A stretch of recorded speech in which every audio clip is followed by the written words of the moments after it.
we've made it to the fifth type of reaction, the fifth and final, the combustion.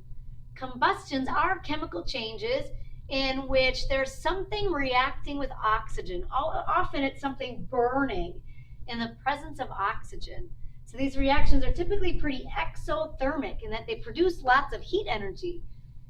Now, another thing that's usually characteristic of a combustion is that the oxygen is reacting with a hydrocarbon, which is just a compound composed of hydrogen and carbon. So a good example is what they're showing here. Methane gas is what we burn in Bunsen burners. That methane is CH4. It's a hydrocarbon. It reacts with oxygen from the air, O2, and it burns, producing carbon dioxide and water. And the water is usually water vapor because this is a pretty exothermic reaction. So that energy produced will evaporate the water. Now, a lot of a combustion then will always be the same. That you've got some kind of a carbon compound. Now that could change, but it's always going to react with oxygen. And if you are burning this hydrocarbon, then your products will always be the same. They'll be carbon dioxide and water. So combustion reactions are actually pretty simple to write. Now, I'm not too concerned about question 22. There's so many what ifs with this one. They're asking if a combustion needs to happen in a well-ventilated area. I don't know, it depends, I guess.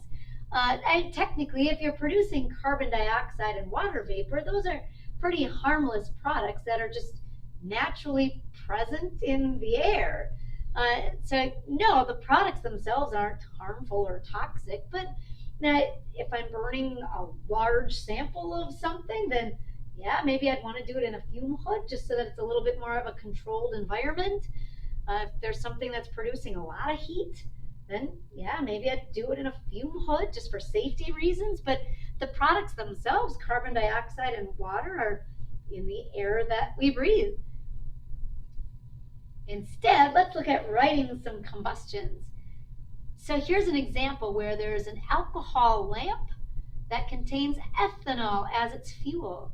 We want to write the balanced equation for the complete combustion of ethanol. So the key word here is combustion.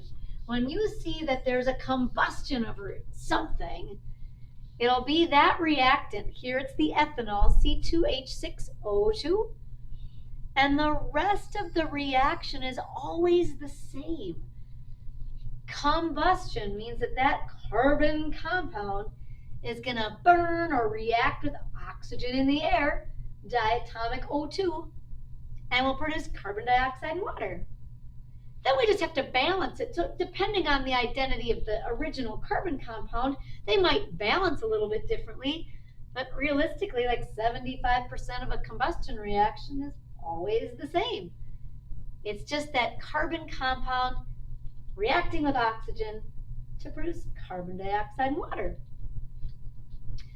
So here's some more good examples. Now, if you had tried these on your own, feel free to just fast forward the video and check out the answers and see if you did them right. If you want a little more explanation, then you can obviously watch this in full. So we want to write some balanced equations for the complete combustion of each compound. So keyword is that these are all going to be a combustion.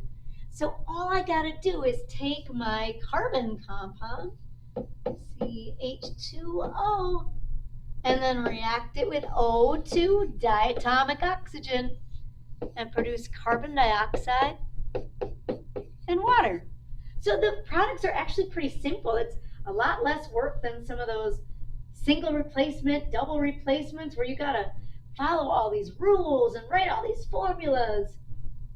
Not so much here. Just take that compound, react it with oxygen, produce carbon dioxide and water, and then we'll balance it. So I've got one carbon on each side, two hydrogen on each side, and you've got to be kidding. A total of 3 oxygen on each side. She's balanced. So the last thing that I might do then is add in my little phase symbols.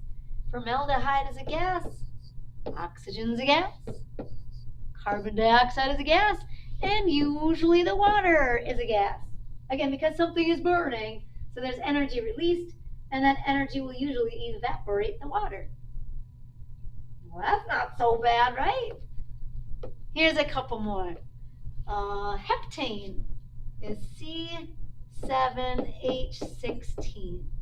If it's combusting, it's reacting with oxygen to form carbon dioxide and water.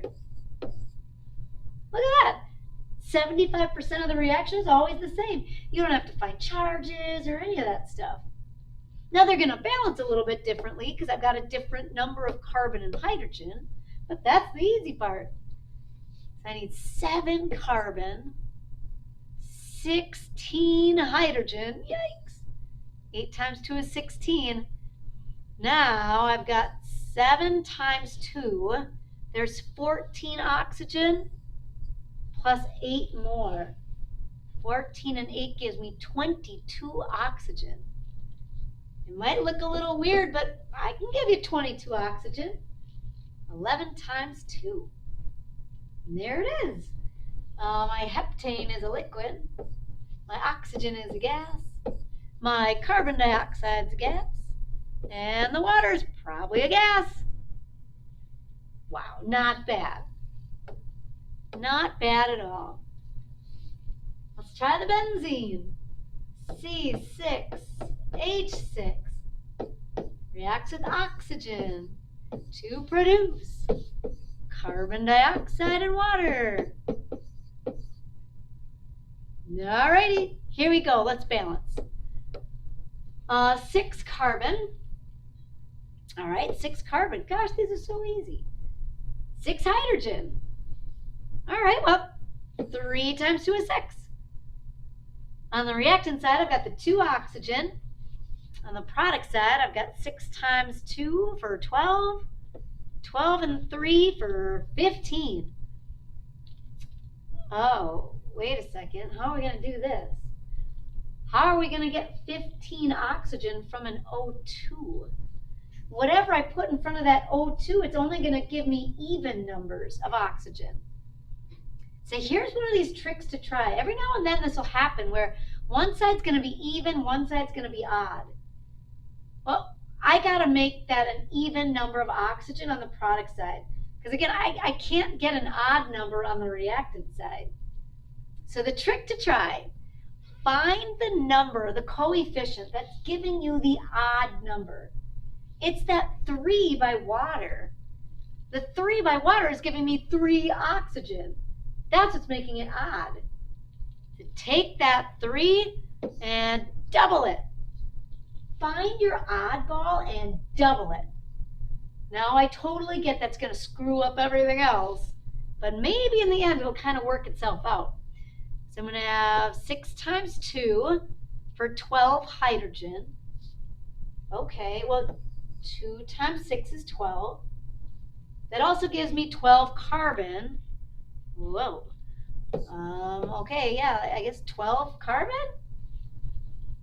Okay, now let's see what we got. 12 times 2 is 24 oxygen plus another 6. 24 and 6 is 30. But I can work with 30. 15 O2s gives me 30 oxygen. So sometimes we freak out a little bit when you end up with some pretty large coefficients. Totally fine. It's balanced. And last thing I might do is put in the phases. Benzene is a liquid. Oxygen is a gas. Carbon dioxide is a gas. And the water is probably a gas. They're not bad. All right, one more. D. Now, to be honest with you, D, I mean, if they're saying that this is the combustion of hydrogen, and in a nutshell, it's going to be the H2 hydrogen burning in oxygen. But this is a little different in that I can't make carbon dioxide if I don't have any carbon on the reactant side, right? So you're just going to get the water. You'll only I get water. In reality, I would probably call this a combination. Or synthesis.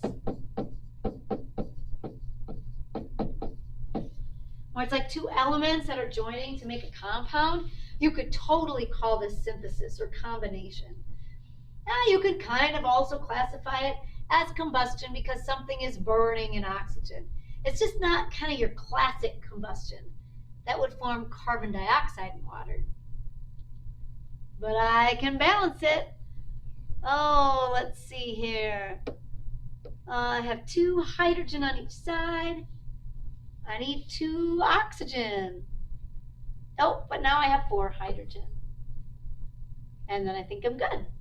So yeah, this would be hydrogen gas reacting with oxygen gas. And I don't know. I mean, again, it might depend on the quantities. This could probably be liquid or gas. In this case, I would not mark it wrong if you put either liquid or gas. And there you have it. So typical combustions are some kind of a carbon compound that burns in oxygen to form carbon dioxide in water. A kind of a generic combustion might be anything that's burning in oxygen. So yeah, I mean, example D could be considered combustion, but you could also call that combination or synthesis, and I would have no problem with that either.